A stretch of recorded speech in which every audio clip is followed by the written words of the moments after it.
If your child is misbehaving regularly, don't you want the power to fix it? Happiness is what counts for children. Happiness and harmony. What parents need to know is that your child is not special. What do I mean by that? What I mean is your child is a human being. They will respond according to human nature in respect to learning how to behave. They have special capabilities, and each one is unique in regards to their personalities and interests and etc. That is true. They are valuable as an individual person, yes. But they are humans, and human nature is what it is. And all human children are subject to it. Just like a cat. If you have had cats before, you know each one has their own personality and things they like and do that may be different than other cats. But they have a cat nature. If you dangle a string or feathery toy in front of a cat, he will bat at it. If he's happy getting attention from his owner, he will purr. These are natural responses cats give because they have a cat nature. Similarly, we can know how to teach and train children to behave as long as we grow a relationship of trust and they know that they are loved because they have a human nature, and human nature applies to every child. This is a very good thing and a gift. Understanding human nature can help you as a parent teach and train your child to behave so they can be successful and content. Unfortunately today, progressive parenting advocates use words like neurodiverse and atypical development for any child whose parent comes to them seeking advice when their child is misbehaving.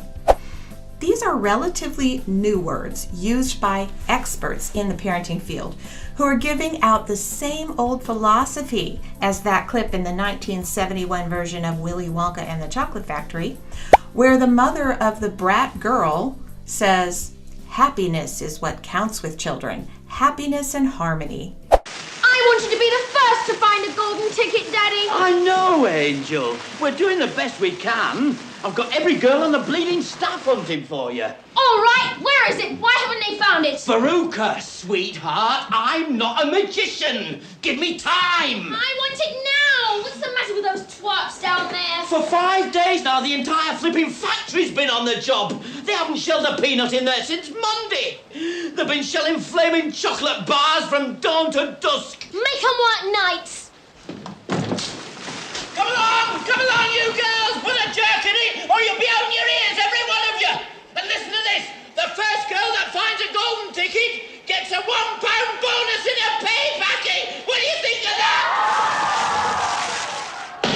They're not even trying. They don't want to find it. They're jealous of me. Sweetheart, I can't push them no harder. 19,000 bars an hour they're shelling. 760,000 they've done so far. You promised, Daddy. You promised I'd have it the very first day. You're going to be very unpopular around here, Henry, if you don't deliver soon. It breaks my heart, Henrietta. I hate to see her unhappy. I won't talk to you ever again. You're a rotten, mean father. You never give me anything I want. And I won't go to school till I have it. Veruca, sweetheart, Angel. Now, there are only 4 tickets left in the whole world, and the whole ruddy world's hunting for them. What can I do? I got it, Mr. Saul. Here it is. About time, too. I want it.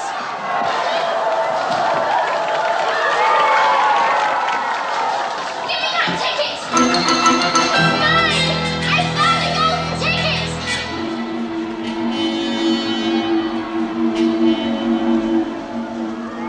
Thank God for that. Aye. Happiness is what counts for children. Happiness and harmony. When people use words like neurodiverse and atypical today, they are usually just new words slapped on old ideas that have never worked or been effective in teaching children and training them how to behave. Certainly, there are children who are autistic and have other clear developmental issues that need to be addressed, and that's what the word neurodiverse was originally supposed to mean. But now it is used to excuse any kind of misbehavior in a child. In other words, if they're misbehaving, there must be something wrong with the child. They have ADD or some other kind of disorder or disease. They must be put on medications and put into therapy. The parents are told it isn't their fault. Their child is special and just needs more professional help.